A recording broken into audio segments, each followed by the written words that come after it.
We have here our yellow corn tortillas and our white corn maseca tortillas. This was from masa already pre-made, bought at the supermarket, and this is the masa that we made at home. A couple things to take away from this. I like to eyeball things, so I purposely eyeballed the measurements on the maseca just because I go by feel. However, even though off camera I corrected it, the feel of that masa is way different than from actual fresh corn. So, having said that, there is some consistency to maseca. The only thing is that they didn't puff up that well for me, but the edges, if you can see, they're a lot smoother. It's more consistent in that manner. But I wasn't able to get the puff that I like getting in my tortillas.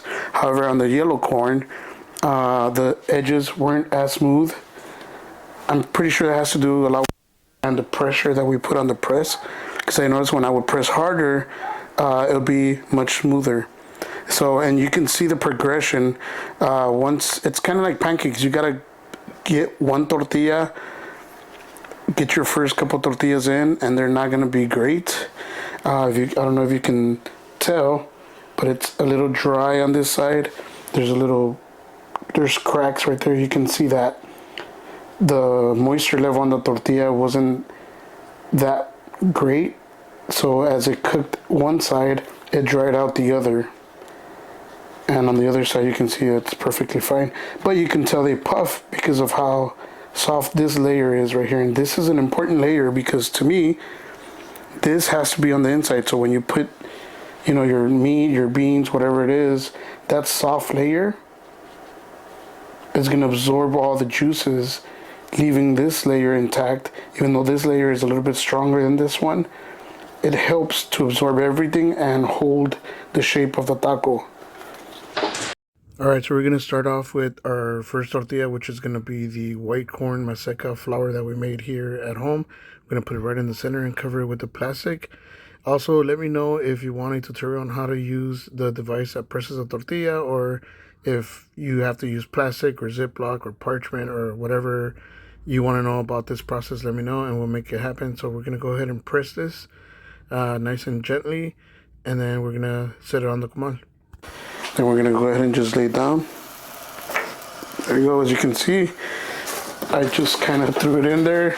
There will be air pockets. They are going to steam up and they're not going to cook all the way.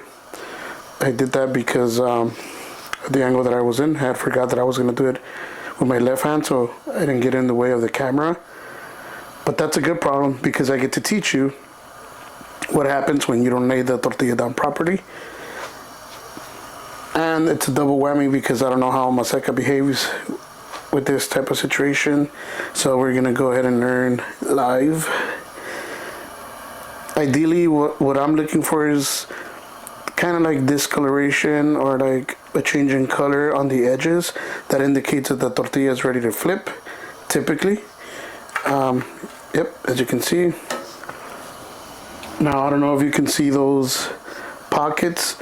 Those are the areas that caught air as I laid it down. And on top of the air that it caught, that it trapped in there, it didn't allow the masa to really hit the bottom of the comal or the iron here. And on top of that, there was moisture from the masa that got trapped in there. So it's a little wet. If you touch it, it's a little wet, it's a little doughy, and the other sides are nice and dry. So the other side should, in theory, be cooked. And then right here is where you flip it. So I'm gonna go ahead and tap on those areas where it didn't originally hit the comal. I'm not expecting this to puff up because we laid it down wrong. And it takes a couple of tortillas before you actually start getting a flow and start getting them to the point that you want them, to the consistency that you want. You see, now it's fully cooked. Now I know it won't puff up, but there's a way to kind of cheat. Sometimes it works, sometimes it doesn't. Just kind of press it with a spatula if you have one.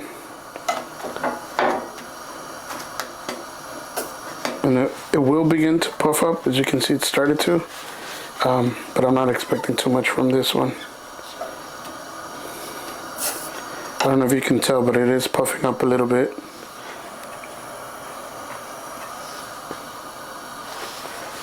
That's as much rice as we're gonna get, but it is cooked all the way through. It's not doughy anymore.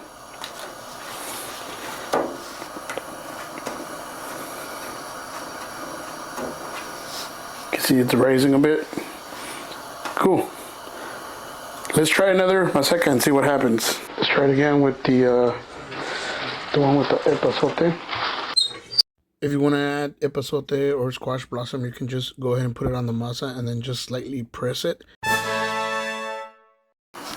Now, a lot of times they put flor de calabaza or squash blossom on the tortilla. Gives it a, little touch, extra flavor.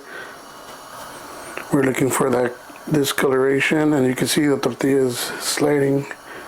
So we're gonna go ahead and flip it.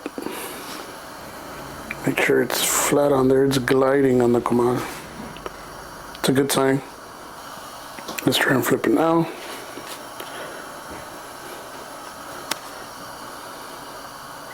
There we go. It's puffing up.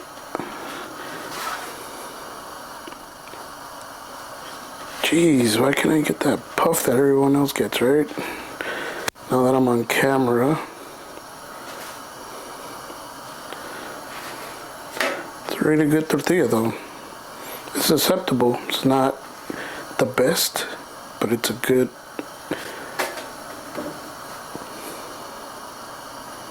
tortilla nonetheless. There you go, look at that.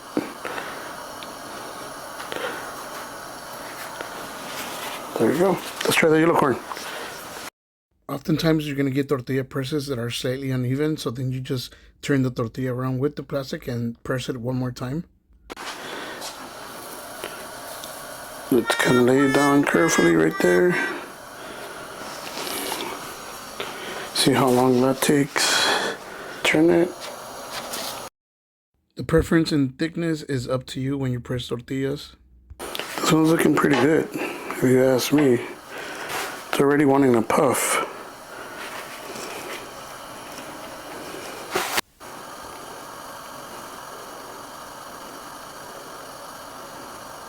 See, it's already puffing on its own.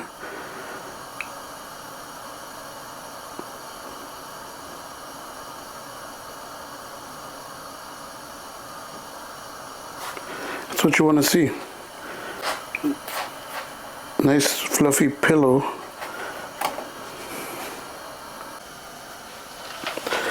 All right. Flip it. I think this is the one.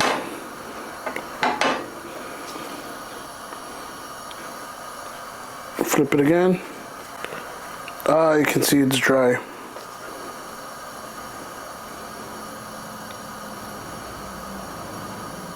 But it's puffing up.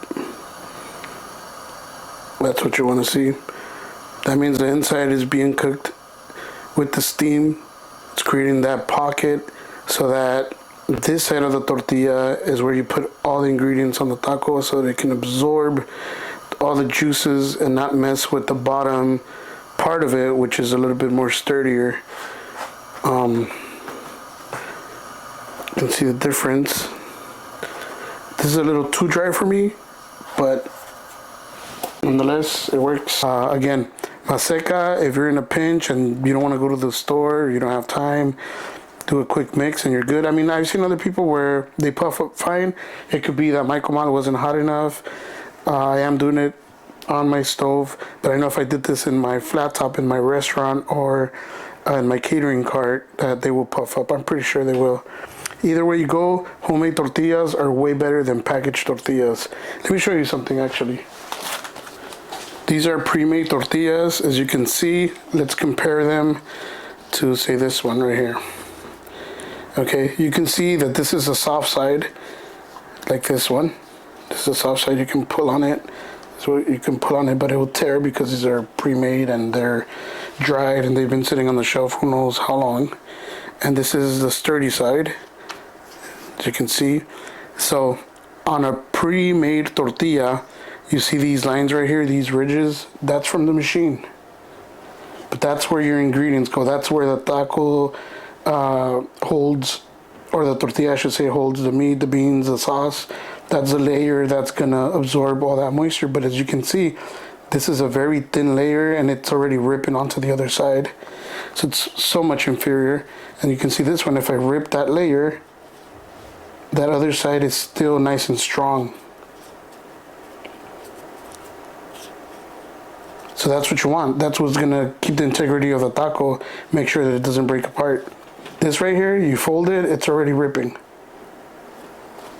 So as you can see, homemade tortillas, whether it's from flour maseca or a pre-made masa that's fresh, either way, you make them at home, they're way better than store-bought.